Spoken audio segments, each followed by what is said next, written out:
مسلمان بھائی، ہم تمہیں اہل بیت کی طرف لے کے جانا نہیں چاہ رہے، ہم تو اہل بیت کے وسیلے سے تمہیں دروازہ رسول دکھا رہے ہیں۔ اگر اس دروازے کا مال بھی تمہارے لیے قابل قبول نہیں ہے تو اس سے بڑا کوئی در لے کے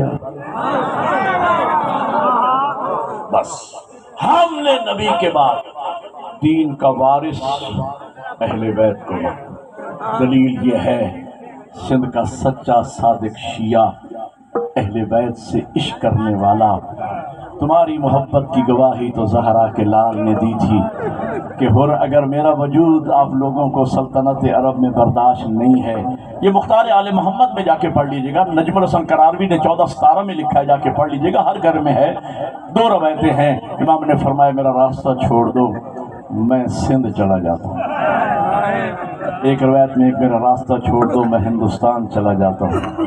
اس وقت ہمارا پورا پاکستان ہندوستان میں شامل تھا۔ میں کہتا ہوں اگر ہندوستان بھی کہا ہو تو امام کی، میں 16 سال سکھر میں ایز اے پرنسپل ایک مدرسے میں رہ کے گیا ہوں، میں نے یہاں دیکھا ہے، میرا دل مانتا ہے، میں وہاں پنجاب میں بھی مجالس میں کہتا ہوں، میرا دل مانتا ہے کہ امام نے سندھ کے بارے ہی کہا ہوگا کہ میرا راستہ چھوڑ دو، اس لیے کہ 1400 سال کے بعد آج بھی سندھیوں کے دلوں میں اولاد زہرا کا بڑا احترام ہے، سادات کی بڑی عزت ہے آج بھی۔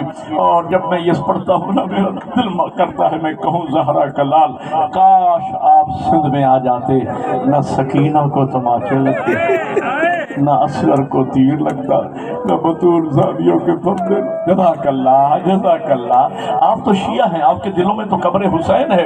ایک ہندو عورت کے بارے مشہور ہے، دیوی روپ کمار کے بارے میں لوگ کہتے ہیں کہ اس نے یہ پڑھ لیا تاریخ میں، ہندو عورت نے پڑھ لیا تاریخ میں کہ امام نے کہا تھا میرا راستہ چھوڑ دو میں ہندوستان چلا جاتا ہوں۔ وہ کہتی ہے بھارت میں اگر آتا پردے میں اتارا جاتا، یوں چاند بنی ہاشم کا دھوکے میں نہ مارا جاتا، چوکھٹ سے نہ اٹھتے ماتھے، ہر وقت ہی پوجا ہوتی، اس دیش کی بھاشا میں بھگوان پکارا جاتا۔ اور مسلمانوں تم نے ہمارا مہمان ذبح کر دیا۔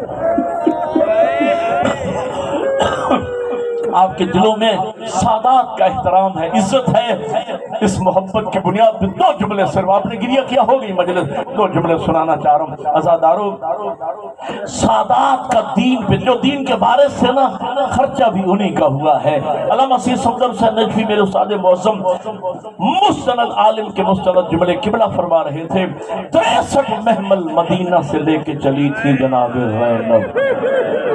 پھر فرماتے ہیں جب واقعہ کربلا ختم ہو چکا، علماء مکاتب لکھتے ہیں پھر بھی 40 اونٹ تھے جن پر بیویوں اور بچوں کو سوار کیا گیا، ہر اونٹ پہ 2 سواریاں بھی ہوں۔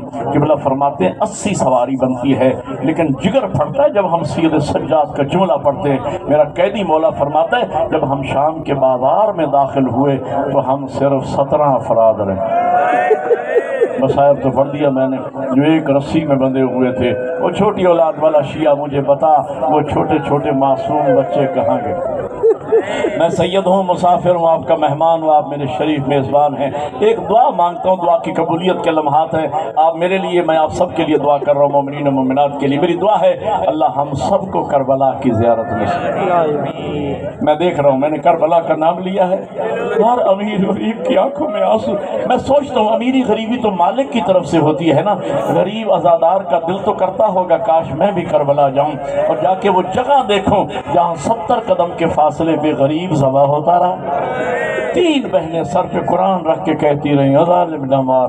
میری دعا ہے اللہ آپ کو لے سادات کی قربانیاں دین پہ دیکھنا ہو تو کربلا جاؤ، قائرین بیٹھے ہوں گے آئندہ جاؤ نا کربلا، اور کربلا سے شام اللہ کرے آزادی ہو فردن فردن شام جانے کی کوشش کرنا، اس علاقے کا مقامی ڈرائیور لینا اور اس ڈرائیور سے کہنا کہ یار ہمیں اس راستے سے شام لے جا جس راستے سے بطول زادیاں شام۔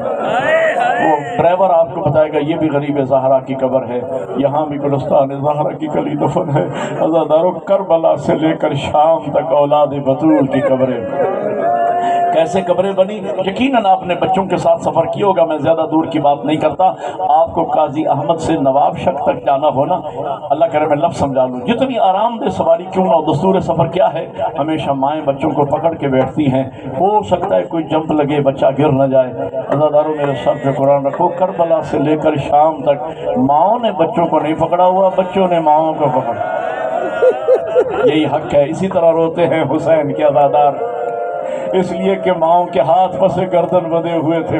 عزاداروں، جب تک بچوں کے ہاتھوں میں طاقت رہتی، بچے ماؤں کے دامن سے لپٹے رہتے، اور جب بچوں کے ہاتھ تھک جاتے، بچوں کے ہاتھ چھٹ جاتے، بچے رو کے کہتے اماں میں گر گیا، اماں میں گر گیا. ماں حسرت یاس کی نگاہ سے دیکھ کر کہتی میرے لال خدا حافظ، ماں مجبور.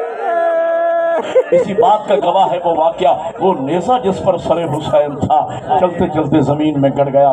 چلنے سے نہیں چلا، شمر کوڑا لے کے سید سجاد کے پاس آیا. کہہ دی تیرے بابا کا نیزہ کیوں نہیں چلتا؟ سید سجاد نے اونٹ کی طرف دیکھا، بیمار کی چیخ نکل گئی، رو کے کہا ملعون ہماری سواری گر گئی. شمر کہتے ہیں سجاد بچے تو پہلے بھی گرتے رہے، پہلے تو نیزہ نہیں رکا. سید سجاد کی آنکھوں میں خون بڑا، کہا ملعون پہلے ہمارے بچے تھے، اب ہماری غیرت کا وصل. اور حسین کے سینے کا تعویذ سکینہ گر گیا. عزاداروں، میں نے پڑھ دیا، آپ نے سن لیا. سکینہ کا نام آیا. جناب زینب نے اپنے آپ کو اونٹ سے یوں گرایا جیسے عباس زین سے گرے تھے. آج سے 12-14 سال پہلے کی بات ہے. 12-14 سال پہلے ڈیرہ غازی خان محسن نقوی شہید کے جلسے پر میں نے یہ جملہ کہا تھا، وہ مجھے منظر نہیں بھولے گا، قیامت تک نہیں بھولے گا. ایک بزرگ سیہ زادہ کھڑا ہو گیا، اس نے ہاتھ باندھ کے کہا مولانا بیوی کا تقابل عباس سے نہ کرو، عباس علی کا بیٹا تھا، زینب علی کی بیٹی. اگلا جملہ جو ماتمی نے کہا مجھے قبر کی دیواروں تک نہ بھولے گا، کہا مولانا عباس کا گھوڑے سے گرنا اور ہے، زینب کا اونٹ. جزاک اللہ. رات کا وقت بی بی نے تلاش کرنا شروع کیا. تھوڑی دور گئی بی بی، کیا دیکھا ایک کالے برقے والی بی بی ہے جس نے جناب سکینہ کو اٹھایا ہوا پیار کر رہی ہے. جناب زینب آگے بڑی، سکینہ بیٹا آؤ. قافلہ رکا، بچی کو لیا، پھر اس بی بی کی طرف دیکھ کر کہا بی بی آپ نے ہم پہ بڑا احسان کیا، ہماری یتیم بچی کو اٹھایا، لیکن ہائے افسوس زینب غریب ہوگی. ماتم کرنا اللہ سمجھنا، زینب غریب ہوگی. ہم میں تجھے اس احسان کا بدلہ نہیں دے سکتی، کریم کی بیٹی ہوں. ایک وعدہ کرتی ہوں، قیامت کا دن ہوگا ماں بطول سے تیری سفارش کرواؤں گی. وشیو بطول کا نام آیا، بی بی نے نقاب لڑ دیا، رو کے کہا بیٹا زینب مجھے پہچان، ارے میں تیری ماں زہرا، جب سے تو نے مدینہ چھوڑا میں نے جنت البقیع چھوڑ دیا.